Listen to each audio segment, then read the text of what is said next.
episode 3, Whoop, Alpine whoop. Unscripted. We're here. I'm so We're excited for you to here. be here.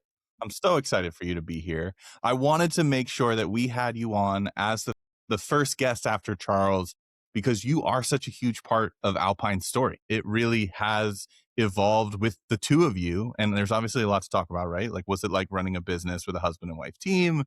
What's it like working with your spouse 24 hours a day, but also just like, how did you guys get here from the company perspective? And I want to make sure that we really cover that story because your story is an interesting one. So for those who don't know you, walk us through a little bit. What's the story? What brought you to Alpine? How'd you get here? Man, where to begin? Beautiful part about the podcast, you Yeah. can begin wherever you want.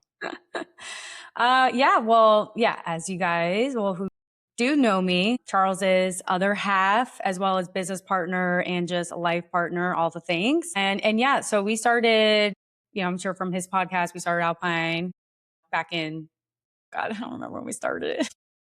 It's okay. I think 2018 was somewhere at some point in time. So 2018, but we knew each other from working at the previous company. We all kind of worked together as agents. We all started out as acquisition agents Yes. in the past. But then you were saying, I don't really know that wholesale is going to be my path. Like you went in a different direction. So talk about that and kind of how you found your way back. So Charles and I obviously met at the wholesale company that we started with. At some point, he had already left, I think, at this point, and I was still working there. I just decided to part ways, want to get into something different, just feel like it wasn't a good fit at the time. So I went and started. I used to do ballroom dancing. I used to teach, compete before I got into the wholesale world in general. And so when I quit the wholesale company and I started a wedding dance company, I've always had kind of like an entrepreneurial spirit in general. So I was like, you know what? Dancing something I love. I used to do it, something I'm comfortable with. And I do love teaching and I love dancing. So I was like, let me try this again. So I didn't want to work at a studio though, but I started a wedding dance company where I would teach couples how to dance. Did that for a little bit. And Charles did help me with trying to, run the business and kind of help me with marketing and ways to make it better. Just at some point, I just realized scaling wise, that probably wasn't going to get very far. It's one of those things. It's a hobby. I love dancing. I will always love dancing, but to really scale and make it something bigger, we just weren't finding that within that company or me doing that.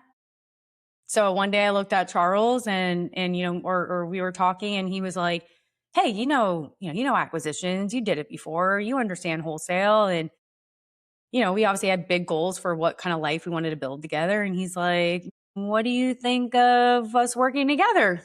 And it didn't take us very long. I thought about it for a few days and, a lot goes into it when you're, for those out there who do work with their significant others and run a business with their significant other, there's a lot of moving parts in that. So we obviously did want to really think about it, but it didn't take too long. The decision was made and I was up and working with him maybe a month or, a few weeks after that, that August. And we kind of hit the ground running from there. So going from ballroom dancing, going wholesale, ballroom dancing, then back to wholesale, obviously two very different sides of the brain, right? So absolutely. How are you so confident coming into the wholesale business going, I'd love to jump back into this? Because like you said, dancing was more of a passion, but that's where your heart was. That's where you wanted to be. Coming back to wholesale, which you didn't necessarily feel was a good fit initially. How did you really psych yourself up to make that move?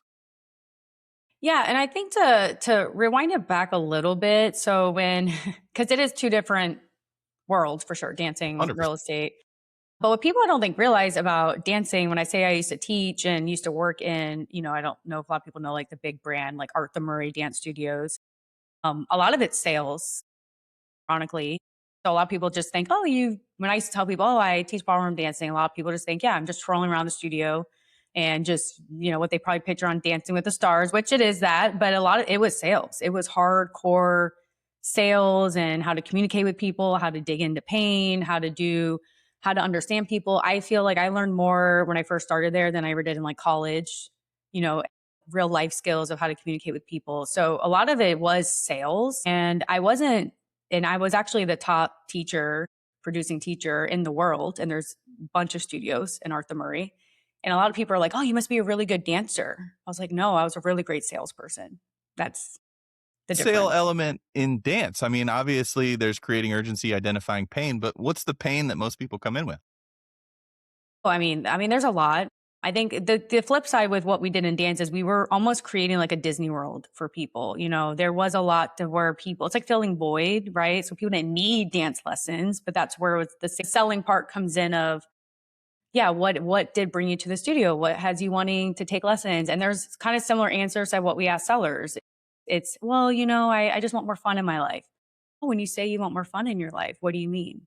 And then it just starts into this, maybe they lost their significant others, maybe they're lonely, they're older, and we have like people that come in the studios, a lot of like elderly women, and they just, man, to dance with a young guy that makes them feel good and look good. So it was a very emotional thing for people to spend that kind of money weekly. So it was really a sale, and just understanding what got people there and what's going to keep them there to keep taking dance lessons. I had to constantly sell them on packages, and in the industry in general. I remember my first day, I was just thinking about this. I remember my first day, I was like, yay, I'm just here to dance. I worked for my uncle, and he brought me over to Arizona, and he was like, yeah, you're going to come work for me. And I think you'd be really good at it. And I've always loved dancing. I was like, yeah, this would be great.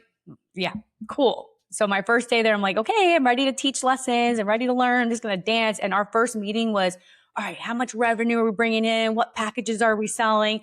And I remember looking around, and I was like, what do you mean selling? What do you mean procedures? What do you mean processes? Like, I'm just here to dance. Like, what do you mean I have to take people's money? Like, wait. Well, yeah, they have to pay for the So classes. that was, yeah. So that was honestly like that was my sales. That was my first sales experience, was selling dance lessons. So the correlation really from wholesale is you had to figure out what their value was for being there and then learn how you could provide it, right? So if they were getting ready for the wedding, learn how to dance for your Yep. first wedding. I know that I need dancing lessons if any music is turned on at any given point in time. So I'd have a ton of value in those situations. So moving from dancing, learning the pain, going to wholesale, what made you say, "Hey, the business," you mentioned the business wasn't scalable. What was that always in your mind of like, "Hey, I wanna grow something to be bigger?" In the Yeah, in the dance dance world business. or any business that you started really. Yeah, yeah, ideally it was, man, can I create this to be, I have a dance company or a wedding dance company. And I had, I did the branding. I was doing these great events that Charles would even help assist with. You can find us on YouTube. And it was, yeah, it was like, can I build this out, have other teachers teach underneath me? And we just weren't finding, just with the job itself, there'd probably be a lot of turnover. Not that that's anywhere, right? But it just didn't seem like it was going to get me, with the hours I would have to put in, rewarded. And that is something, as much as I love dancing, it will always be a passion of mine. I'm also very passionate about making a living, making a life. I have very big goals, and Charles and I both do. And it just came down to that. It's like, hey, this is what we want in our life. And this is what's going to get us there, is running this wholesale company together. And that became my biggest passion. It's definitely, you always wanna have big goals, you always wanna be able to grow it, but that takes a lot of internal discipline to kinda recognize where the best avenue for you is and, like, Yeah. what makes the most sense. You said it took you a few days to figure that out. Was that hard initially making that decision to kinda come over back into the wholesale, or was it more of just like, "No, I really see the vision and the plan"? Because obviously a lot's changed since you first came on board, and we'll talk about that here in a minute. Yeah. I think the decision was, yeah, I did have to reflect on, okay, well, what didn't work, when I was in it before, what didn't I like about it? What maybe wasn't clicking? So I did have to think about that, but I think what really, I don't know why I've always had this kind of dream. I think from being in the dance business, there was a lot of partnerships, your dance partnerships that you grow together, and you're in a relationship together, and you own a studio. I've always had that, like, I would love to grow something with my significant other. So that was something I kind of came back to, was like, man, if we could work as a team, because we both have great qualities, right? We're both very driven, we're both ambitious, and be able to work together on this, that's what finally kind of got me to, like, this is a no-brainer. Like, if we could build something together, I do love sales. I love communicating. I think, I could try to, find that alignment with it. And I think what really pushed me was that, man, like, I'm going to be building this with my life partner. And we weren't married at the time, but we obviously had those goals, and we're already at that point in our relationship where, hey, we see this going, being very serious together. So it just became like a no brainer. Yeah, so the passion almost got replaced by, like, the vision a little bit of like, "Hey, I have this vision of what we wanna create together. This allows me to kinda come in and deliver that piece for myself and also for us as a unit." That's a cool experience. So we go from dance, we go into wholesale. What was it like when you first came in? Like, were you jumping right into being a director and managing agents, or how'd that start? Oh, well, no, it was just me and Charles, just Okay. us 2, Two-man just shop. playing yeah, wearing every hat possible. Okay. You know, I started as acquisitions, I was also doing dispositions, so I was acquiring the deals as well as selling the deals. It was really us just grinding it out together. We had this small little office. He had gotten us an office for us to work out together, but it was like one room. It's like what you hear in like, the movies, we're like in one little room or the success stories. We're in this one little room and, I'm just sitting next to him making calls and then, who give me feedback on my calls and coach and hey, this is what we could do here. And it was fun. When I look back on it, I'm like, man, like it's crazy to think that was us at one point, just wearing every hat. Mu I must imagine you have a lot of gratitude for those times because it kinda gave you that full exposure to both sides of the business, which I know for me in my journey, I've done a lot of different roles. Jack of all trades has been something that I've always kinda found myself, titling on my business card if I could give myself one. Yeah. I'm grateful for all those experiences. Talk about what was it like working acquisitions, dispositions? Obviously, the person who's giving you feedback is going to be your significant other. What was that journey like in the beginning? I'm sure it was stressful at some points as well, but I'm sure it was also a great learning experience looking back. Yeah, no, I feel like it's kind of what shaped us to what we are today, who we are, what we're building. I mean, going back to those times, it was a lot of pressure, right? A different pressure though, because we also didn't have people, we also have a big team now where people do depend on us, right? So it was a different type of pressure of like, where I really want this to work type pressure. Like I can speak for myself. It was I really want to show that I can do this and I can be successful at this, right? So there's a lot of ups and downs of that. Like, when you're feeling like you're not seeing the result, it was like, oh man, is it me? So I think it definitely built that perseverance. And that's one of our main core values for our company of just this is really where it started. This is where the grit started. And yeah, and also taking feedback, learning together and, being vulnerable because he is a genius in this industry, and I'm not just saying that because he's my husband. But he really just knows, and he's one of the best salespeople I've ever met. So to be able to coach with him and have him give me direction and coach me back then, I'm more grateful for it now. Back then, right? Learning from your significant other, there can be some It can be tough. tension, It can be but tough. I always knew, like, I might be like, whatever, when he first was telling me something, because you get off a bad call and you're already kind of like, I know that was a shitty call. Wait, am I allowed to curse? Okay. They curse away. Yeah. But, so I was like, I already know it's a shitty call. And he's like, all right, well, let's talk about it. Let's dissect this a little bit. So, but I am very grateful. I mean, to learn, and I still learn from him, to this day, and just to be able to work side by side with him. It's incredible. It's a really important element for anybody receiving feedback, regardless of who's giving it to you, right? Whether it's your boss or your significant other or a parent or wherever it may came from. It's Yeah, like you have to kind of leave that ego at the door. And when you're running absolutely. such a small business with just the two of you, there's really no place of it because if we bring the ego out in the business world, it's definitely going to spill over in other elements in our life. And we need to just kind of check that at the door. That must have been Yeah. that must have been a lot of fun though, at the same time. Like you said, learning and growing it together Absolutely. helped you It guys created a scale it. lot of yeah, no, it created a lot of tension. I just think though, I honestly had to just grow up a little bit. It's like, hey, that's not personal, right? Mhm. Like we're here to grow something. It's bigger than us, basically. And I think that's what kind of really shifted of it's not personal, like whatever we're talking about, and we have to hold each other accountable in a lot of different areas. So I think, once we really got up and running, the confidence came, right? There wasn't as much like me depending on him, right? It created a lot more stability in our partnership, as well as once we divided the roles. It's like, hey, you are in charge of this avenue in the business and I'm going to take over this side of things. It just felt like I had more of that autonomy and not feeling or feeling that confidence in what I was doing. Yeah, kind of the belief in each other a little bit. You both knew that Yeah. you were handling your own zones. I totally get that. So you worked as acquisitions, you worked as dispositions. Yes. When was the time that you were like, "Hey, we need to bring in some more people. We need to start delegating out these roles." Was it like deal volume that kind of brought you to that point? Or was it more so just like a personal bandwidth knowing like I'm kind of at my glass ceiling unless we bring some other people on? Yeah, I wouldn't say it was a glass ceiling, and I was because people ask us all the time, like, when you guys started, did you have this big vision? Because I hear people in this business, and they're like, "Oh, I want 50 employees." We never really had that. Okay, what do we exactly want this to look like? It just became a point where we were doing pretty good, right? Like we were getting the deals we were getting for just being us two was great at the time, and I think we just decided it was like, hey, like why not expand? Like why not hire an acquisition rep? Why not get another sales rep in here and really start kind of building onto this? So yeah, we then that's what we did. He hired a admin executive first, and then we hired our first acquisition agent. What was that like, training your first acquisition agent, knowing that you had yeah, must have been nerve-wracking. I know I was nervous when I trained my first agents as Yeah. well, but it must have been a very like, "Hey, we're bringing this person on board." There's a lot of responsibility for bringing another human being aboard our ship, right? They have to earn a Yeah. living here, and I have to train them to earn a living. Talk a little bit about what it was like working through those nerves a little bit.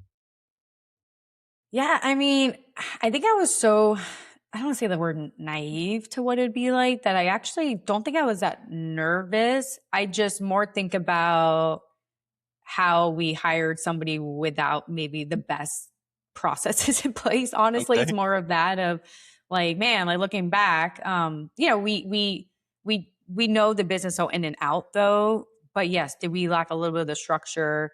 It was just very just hands-on, like, again, we were all 3 now in this small room. I think eventually he got the room next door and he had his own office. So there was me and this new sales rep in this small room now. So I kinda like replaced. It was like kinda like me being the Charles to him now, that sales rep at the time. So it was definitely a learning experience, I would say more than anything. But honestly, for not having the process in place, it was just hard work. Both the me and the sales rep was, he was definitely a hard worker and we were just in the room together, almost like figuring it out together.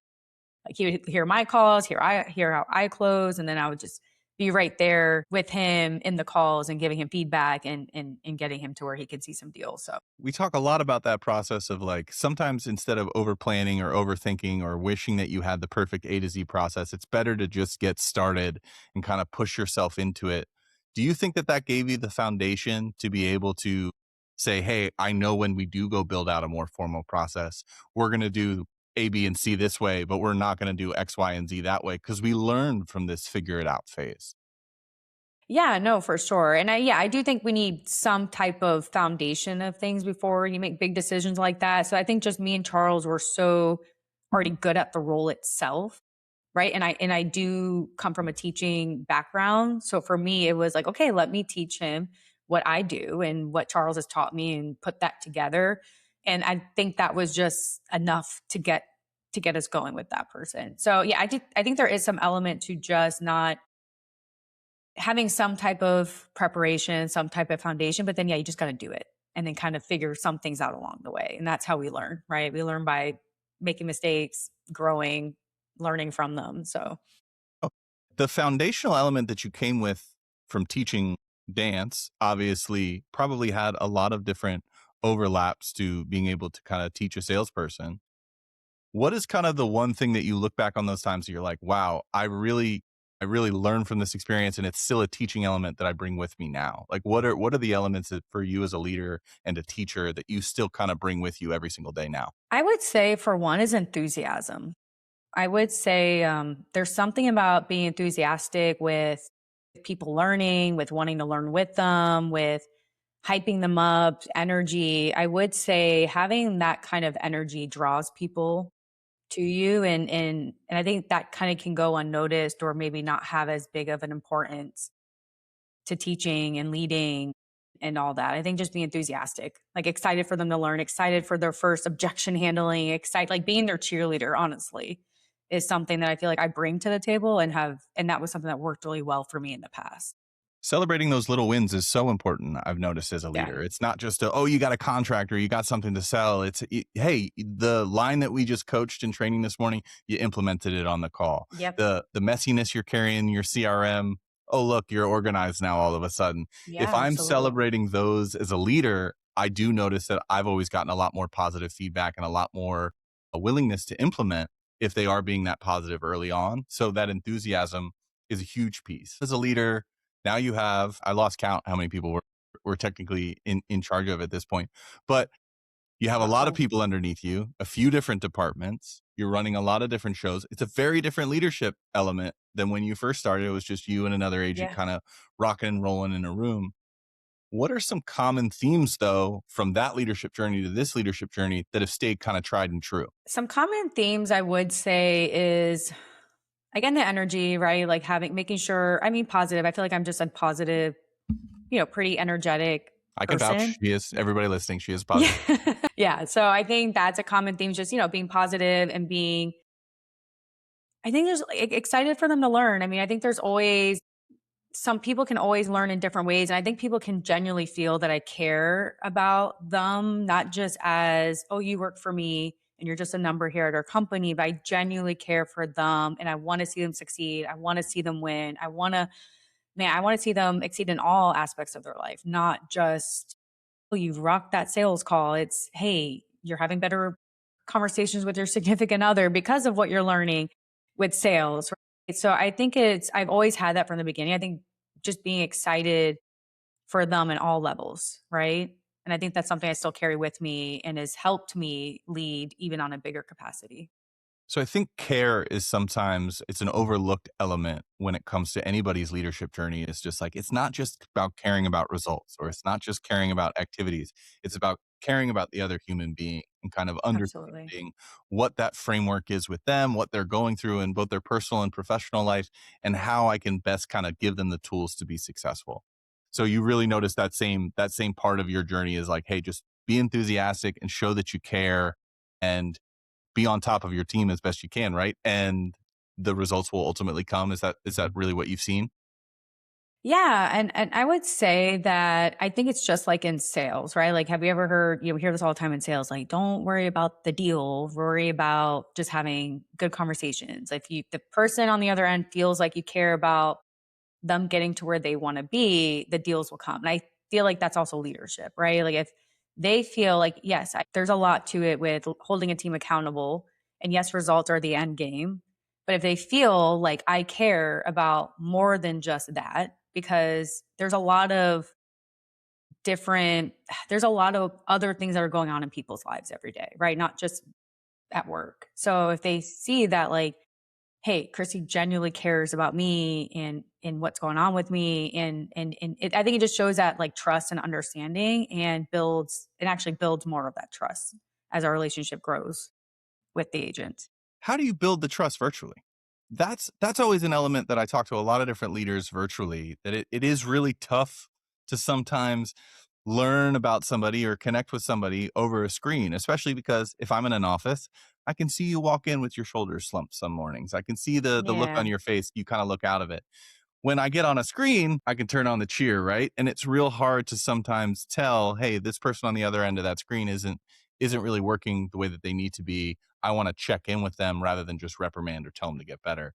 How do you really find yourself connecting with your team virtually? That's a good question. I want to say, and this isn't going to probably be the answer that people want to hear. I will say I do have a little bit because I built such a good trust and relationship with everybody that works with me, and I direct the acquisition side of our business, all of our acquisition agents and lead management. I feel like I have such a good relationship with them. It's like I can notice, and I just have these gut intuition of I can feel when somebody's off. I know it's not the answer. People might be wanting the feeling word, but like I can almost feel it first, even though we're virtual. Like I can tell when it's like a pattern. Like I can see when somebody's usually logged in really early every day. And if that one day they're not logged in early, I'm not assuming or jumping to anything, but it's like, I wonder if something's happening with them this morning. Yeah, Right. So more I of a think check there's in. just patterns that you can notice even being virtual. And so it is more of that going out of your way to look for those patterns.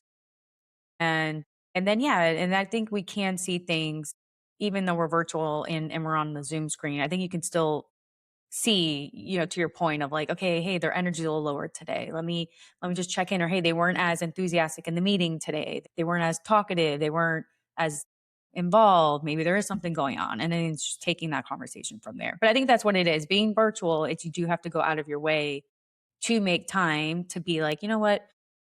I have 10 minutes. Let me pull that person in for like a separate Zoom and just check in with them. Where I think in person, that's a little easier to do, right? Or, you're getting coffee by the coffee station and you're just like, hey, real quick, while I have you, is everything okay? So I think with being virtual, you just have to be more intentional about it. Have to force that a little bit, which kind of Yeah. pushes you out of your comfort zone. Because if you're a leader that's like, hey, I just want to, sometimes I don't like sharing my own personal stories. Well, not me personally, but some leaders may feel that way. I talk way too much. But for my own personal stories, some leaders may be like, you know what, I don't want to dig into somebody else's personal life because I don't like people digging into mine. So if you have those reservations when you're a virtual leader, your suggestion would be like, trust that gut instinct and kind of push yourself to go there. Yeah, yeah. I would say trust your gut instinct if that gut instinct is there, right? And then yes, if they show up and they're proving your gut instinct is right by the way they're showing up, it's just yeah, you have to be intentional and go out of your way to find that time to connect with them. And I think that's the thing with being virtual. You have to be intentional with your schedule a little bit more because you don't have that in between calls, little chit chats and in between, right? And I think that is something that I feel like we do very well on the acquisition side and in general in our companies, we do find those times to connect. And sometimes it is, most of the time it's strategizing and figuring out, hey, how are we going to get the results? And other times it's just, hey, how was, tell me about your weekend. What's going on with this? And it is finding those little moments to get a little personal, I would No, it's say. it's really important because at the other end of the screen or the other end of the phone call when talking to sellers or even buyers with on the disposition side is like that's a human being and what Everybody they're wants to going through. connect. Yeah. Everybody wants to connect. People want to do business with people. I think that's such an important element. So fast forward to now, running a team, we have three or four acquisition agents Yep. doing anywhere between 30 to 40 deals a month on a small Yep. team, two disposition agents. What's that like pushing? Because that's an incredible amount of volume. I mean, we'll just kind of put that out there now. Yeah. 30 to 40 deals a month. That's not just like, hey, we're working out of our garage, just me and Charles anymore. That's running and really holding a few key people to some high standards and some high metrics. Absolutely. What's that been like recently, kind of pushing for those big goals? I would say, like, if I could just break it down, I mean, for one, it's fun. First and foremost, it's a lot of fun. Has to be fun. I love seeing us grow and I love seeing everybody come together. I love the team we're building. And I think everybody just gels so well together. It's just amazing. That's like, first and foremost, that's like why I get up in the mornings. It's like, I'm excited to go see the team. I'm excited to go train. I'm excited to be around them. They're just an awesome bunch of people. So that's one. I would say too, I say lately it's more, as you scale and you grow and you do more in volume and you do get bigger, it's more about building systems. I would say it has been like a really big focus of having a system for everything, a process for everything, so that everybody is kind of running in the same direction. I think it's easy as people build and they hire and they're building these big teams, things can get really lost, get chaotic. So as we want to grow and we're continuing to grow and we do want to keep hiring and growing that team and departments, it's just making sure we do have solid systems. When you do start to hold on, I'm gonna adjust my light here a little bit because that's starting to look like a Dateline special. And you guys do have great months. You push your team to great goals. Sometimes in our industry, there's that I call it the success hangover effect a little bit, right? It's like, hey, we just crushed this monster month. Everybody got some big paychecks. Everybody's feeling good. But on a small team, it's not like, hey, some players can take their foot off the gas a little bit and other players will Yeah. step up because we have enough people. We really have to keep 100% of the team on board all of the time to continue that rate of success. Talk through a little bit on how you keep yourself hungry to then go push others to keep themselves hungry. Ooh, yeah. I would say for me personally, I just have so much. Charles and I have just such big goals, right? And our why is to a lot of our why is the people that are on our team, right? And like seeing them grow and seeing them succeed. At this point, as you become at the point we are right now, it is more about them than anything else, right? I would say the hunger is having the right people and being on the same page when they come in to work for us is just that. It's, hey, we are not a company where you come in and you're just a number. Every seat matters. Every seat plays a big role, and every seat is like, if somebody misses, it does affect the whole the whole team, Yeah, right? we're So I team. think that first is them being hungry enough and being able to own that kind of pressure to come into a place of, okay, yeah, like these are my numbers and these are the metrics I need to hit. And it's having that importance and that accountability for them to know, like, hey, I'm not just a number, my seat matters, and having that accountability. So I think it's, for one, it's like getting the right people to understand that and having that same alignment. And then from there, it's just holding them to that. Like, hey, this is the standard we set. These are the expectations. And that's why we have nothing but really, we have a bunch of higher achievers on our team, right? They're all relentless. They're all super driven. And yeah, and they own that. They own their role in that sense. Well, it's a team first mentality, and you have to lead it from the top. It's like you have to show them that everything that I'm doing is for you guys, and everything that you guys are doing is for all of us. It's a collective effort rather than just an individual. I know a lot of I don't times, win unless they win. And that's what I always say. I'm like, if you're not winning, I'm not winning. yeah, So I want you to win. that's so rare in a lot of sales environments because usually it's like I'm just the top dog and I'm gonna go destroy the rest of my team. And there's healthy competition, but there's the difference between healthy competition and still wanting to help out the person next to you because if they rise, we rise. And that's something you have to lead from the front with. Yeah. And I think as leaders, I think when you are, because I was very successful at acquisitions, right? And that's not to just, it's just I know the role so in and out. That's That's cool. why I Mike, think, drop it a little bit. You were very successful. You could be proud of that. well, I think it just helps when you do the role like that and you Oh yeah. understand it so well, it's easy for you to teach it and it, you know what it takes, right? So it's like I know what qualities it takes to get to the point if you want to close 15 plus deals a month as a closer. So I think with leading though, I think it is a mixture of leading from the front, like you said. And then yes, we do have to roll up our sleeves and get in the trenches. Like sometimes that's whether that's us helping them close a deal, like, hey, maybe they didn't connect or they couldn't, whatever. It's like, hey, let's just do it together, right? And let's go in together on it. On the other side of that, though, I think when you have people like leaders who are in the role and are good at the job, is sometimes they step in too much, though. Like they're just, you know what, I'll figure it out and I'll do it myself. And it's stealing their opportunity to really grow and learn. So I think there's also a level of like, let them go, that little bit of that, hey, lose that control a little bit so they can mess up, they can allowing for mistakes to happen. Cause that's how I learned. I mean, I didn't have the training that our team has. And I had to learn, and I had Charles, yes. But again, taking advice from your significant other. So we didn't have the systems, the processes in place. And I literally had to just like, I want them to not make as many mistakes as I did. I want them to get to where I was a lot quicker than I did. It took me 6 months, 7 months. I want them to see that in 3 months. So it's a lot of that too, is making sure you are okay with, I let them kind of figure it out a little bit as well. Yeah, you got to teach them. You got to teach them to fish so they can do it for themselves. It's that old saying. Do you look back at some of your journey where you kind of had to figure that out and then see what your agents are kind of going through now? Do you try to say, hey, this is what I went through in the past, or is it really more, all right, try to do it on your own, fail, and then come back to me, and then we'll kind of regroup on what you did? Like, do you find yourself kind of watching that a little bit more, or do you find yourself kind of coaching alongside? I would say, yeah, it's definitely more of like coaching alongside. I do think in this role, and speaking about acquisition specifically, there is that, we hire, which typically what makes this people fit in this seat are those really independent, like they kind of need to feel like they're also like, I got it. Yeah. Like, let me go and do it. And it's like, okay, I gave you a little bit of some foundation and some ideas, but sure, go do it and we'll kind of regroup and coach from there. So, but I think it's needed, and that speaking for myself, right? Like I kind of like a little bit of guidance, but yeah, let me go kind of wing it. All right. And then come back to the drawing board and okay, what can I do better? Right. I don't need to know every single answer to go execute. And I think that's what makes great salespeople. It's like, hey, give me a little bit, execute, learn from it. Give me a little bit, execute, learn from it. So The learning from it is the key piece. If you're not yeah, learning from the things that are going well as the things that are going wrong, I think a lot of us think if it's going well, I don't need to pay attention to it. I only need to pay attention to what's going wrong. And we sometimes miss out on those opportunities to realize like, hey, this is going wrong. I've identified it. I'm trying to fix it and nothing's getting just better. It's like learning. Yeah. you got away from what was going right because you weren't learning from what was going right as much as you were learning Was from just what's as going wrong. important. Just as Yeah. important. And we see that every single day. It's like with the agents, whether they ebb and flow in their results, it's like, hey, what's going wrong on the calls? It's like, that process that you were following 2, 3 weeks ago? I I don't don't hear hear it it much. anymore. Yeah. I don't know what happened there.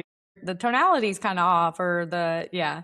Well, I Where think too, I think in just like in any role or whether it's, we're talking about acquisitions, but even like me in leadership, it's like, hey, what am I doing really right? And how do I, what you focus on expands, right? So if I'm focusing on the things, hey, this is going really right. This is what I'm doing really well. You're just going to keep repeating those habits. Yes, that's we want to, and speaking from someone who's from being, in the dance world and just competing all my life and being in sports, you're constantly being coached and you're constantly, this looks bad, do it like this, right? Like there's no mercy in a sense of like, we're going to fix this until it's perfect almost. So like coming from somebody like me where I was obsessed with my calls, like I would go in and, okay, that offer didn't get accepted. Let me go figure out what happened. I would just pick at every little thing. And then sometimes I look back and I'm like, wow, why didn't I do that with the deals I did get? Right. Like the offers I did make that got me success. So I think it is just as important because you want to see what works so you can keep repeating it.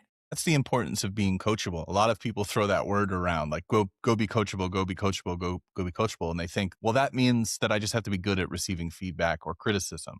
Like, no, being coachable also means like when you're doing the right thing, that someone's coming from behind you and saying, hey, that dance move you just did or that golf swing that you just hit, that was the right way. Did you feel the difference that you held the club or the way that you Yeah, moved your body?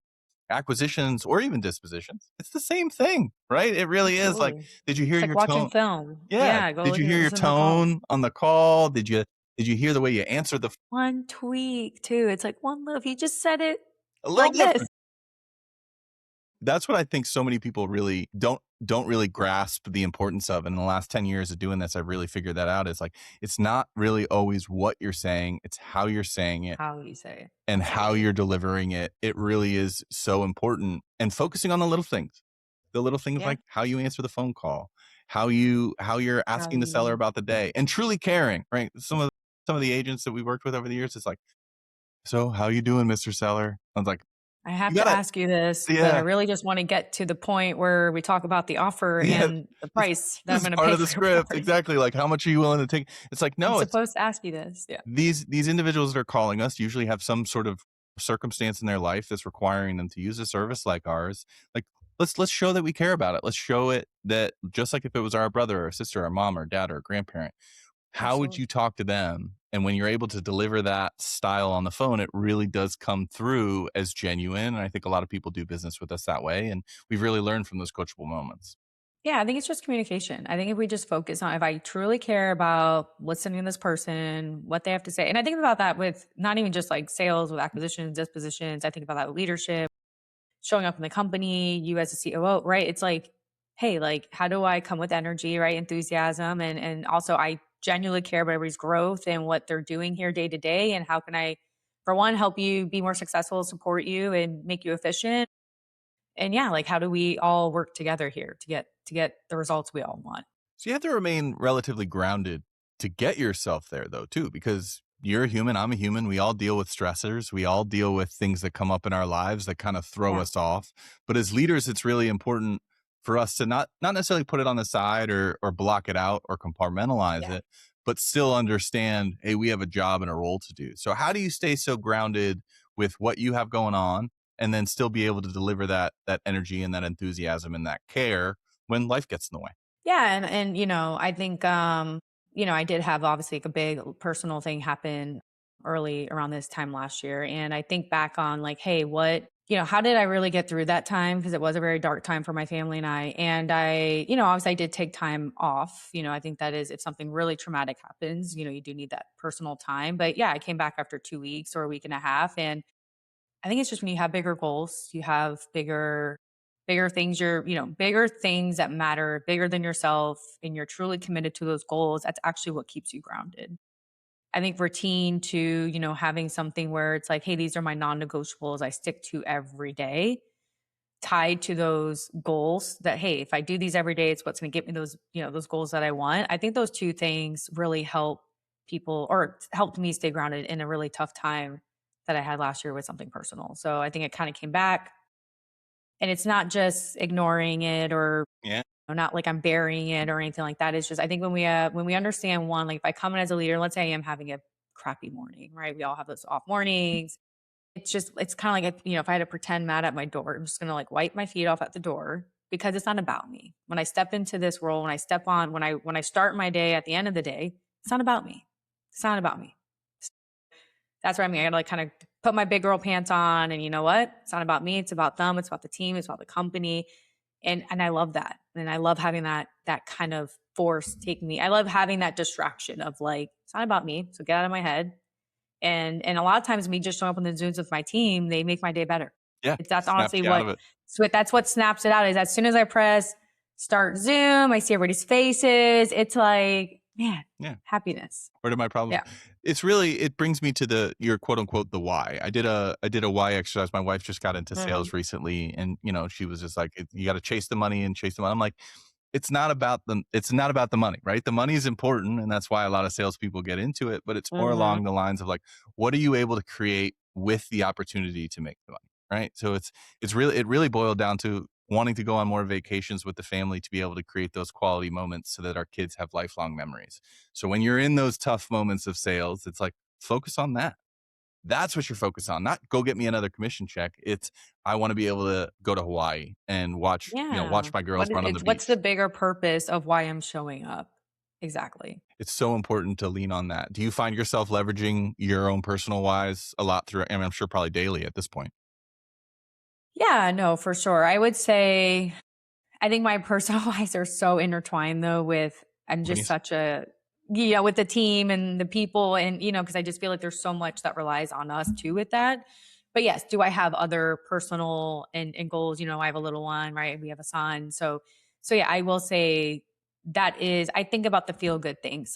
When I'm having a really rough day or yeah, I'm kind of needing that little check. It's like, yeah, remember when we took this trip and we didn't have to worry about this and we were able to do this and we were able to pay for our family and be able to do these things. I go back to those like, oh yeah, that's why. That's what it is. So It makes it's the important. things in the moment feel a little less more difficult. I've always noticed. It's like when I think of that, I'm like, all right, then this isn't that bad. This Yeah. trade-off of tough, whatever this tough moment is worth that. So I'm going to do this trade every day of the week. It's really important for that. So knowing that we have a big team, we're growing in acquisitions, we're looking to grow and to scale even more this year. Yep. Do you find yourself sometimes kind of getting pulled in the how do I maintain, but how do we continue to scale? And like where do you really look to kind of balance yourself out? I'm going to be truthful here. I'm still Yeah. figuring that out. That's the right What's answer. working? I think all of us are. Yeah, I mean, I think going back to what I said is like, as we scale, right, there's always going to be, as you grow, right, there's going to be different problems that come up or different things that we have to kind of figure out. So I think the systems, right, like I mentioned, like, hey, just do we have the right systems in place? And I think just honing in on, okay, are we perfecting what we're doing right now? Right. So okay, I do have 3 to 4 agents and am I leading them the right way? Am I holding them accountable? Right? It's like, am I like perfecting what I have right now?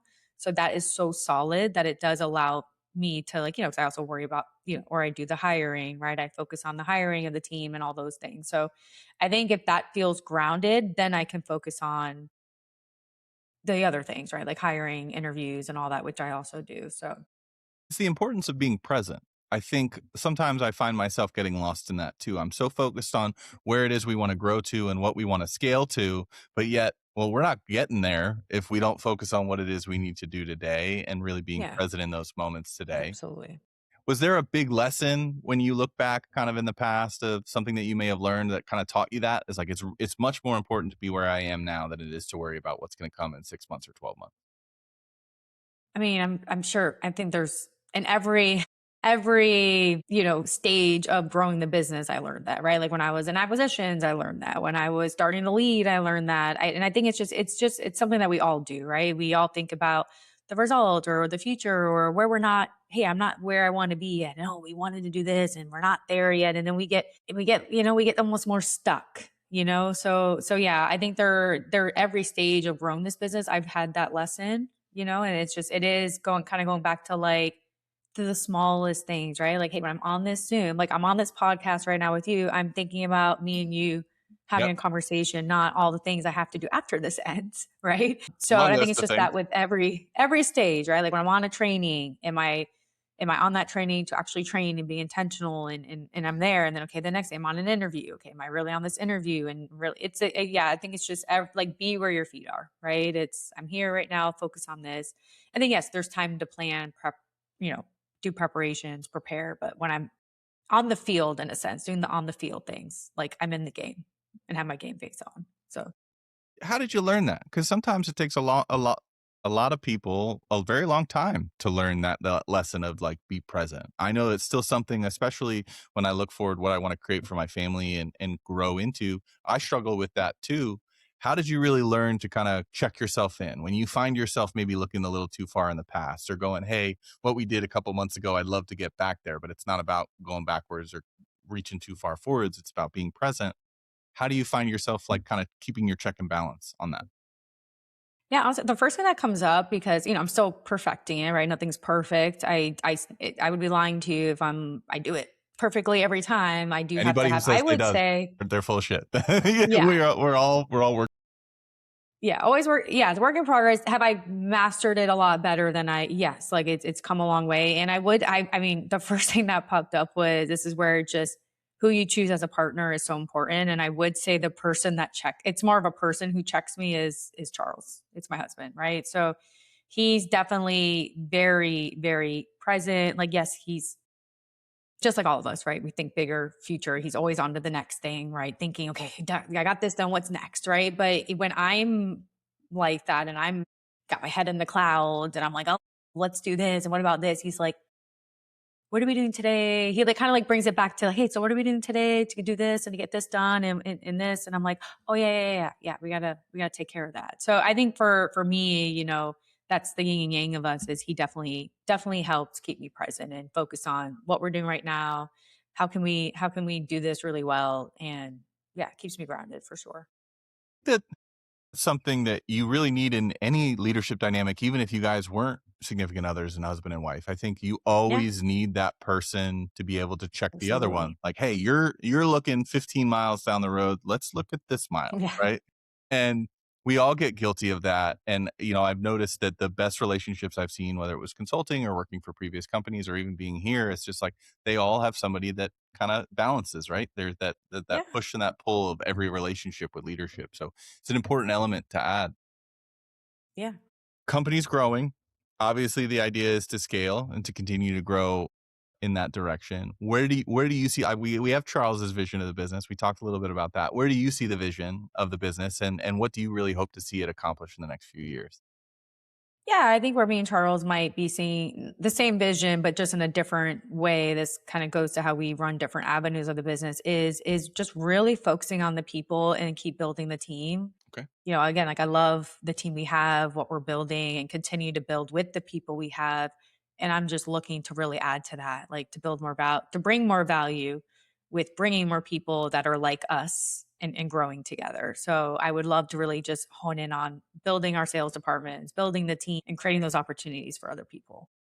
That's a huge element I think a lot of leaders need to bring into their business, and we do a really great job of it. Is like we're not building the business so the business can make tons of money. We are really looking at when X person came on board, we watched their life kind of flourish and blossom to the potential that they always wanted, and that's a huge win. Absolutely. That's a huge win. Do you have some favorite stories of watching some team members kind of flourish or blossom that you're like, wow, that really kind of that filled my cup and so to speak? Yeah, I for the first thing is just, I think about our one agent. She's our lead management director now. She's almost one of our first employees. She's one of our first sales reps that we hired back in, I think she's been with us since 2021 now. I think about her, right? Like, just for one, her coming in and making the most money she's ever made, right? Just the financial success behind it and what those opportunities have created for her and her life. And she had a child and then it came the house and, those being able to take the vacations they want. So there's just a lot of those for one, like, yeah, had they never had that financial success and to see that, and as well as some other agents that came through, it's the same thing. And I love when they've come in, especially my favors, when they've constantly changed their goals. So that would be like my favorite, where they come in and they're like, yeah, I'm hoping I can make this amount of money. And after Q1, I'm like, well, you're on track to make this. And they're like, okay, let me change it. Now I want to make this at the end of the year. And then it's like to see that like to see like the light in their eyes of like, wow, like I am really able to conquer this and to accomplish this, and to see that light, there's like a light in their eyes Creates a of belief like, in them. wow, Yeah. yeah, They believe in themselves. That's so huge. And that's so many leaders, I think, lose out on that. Is this like, look at what you've been able to help others accomplish. They're doing the work. They're yep. putting it in. I'm not some guru or some mastermind, but just Yeah, the it's ability. from their work for Yeah. sure. Yeah, they work their tails off for sure. Just the ability to be able to help contribute to that. I think if you can start filling your cup with those feelings as a leader, it will allow for you to push through tougher times because you'll have all of that to fall back on. I think that that's a really great Yeah, element for kind of adding that into your leadership. I love that. yeah, absolutely. We're running a little close on time. I want to make sure because you do have a very busy schedule. I know the rest of the afternoon. One final question. What excites you about the future for Alpine? Oh, honestly, I this is gonna sound a little similar to my other answer. I thrive, and what excites me most is people, and it's I'm a people person, you know? So like being able to meet, like I think about the future and it's like, man, like I like what I look forward to is who's going to be our next top agent, you know, who's going to come in here and really, create a different dynamic. And it's just, and I think every agent that we've hired, every person has done a little bit of that. Like they came in, they create a new dynamic and they add some type of value. And that's like what excites me is who's next and what are they going to add? Who's next and what are they going to add? And what are we going to be able to give them? Right. So I think that honestly is what excites me the most. I'm really excited to grow the team, continue to grow the team, and looking forward to where we end and who we have with us at the end of this year. I don't think I could have ended it anyway. Thank you so much for being here. I hope Yes, you it's had been so fun. fun. This was an absolute blast. Catch us on episode 4. Bye, Yep. everybody. Until next time. Until next time. Bye, guys.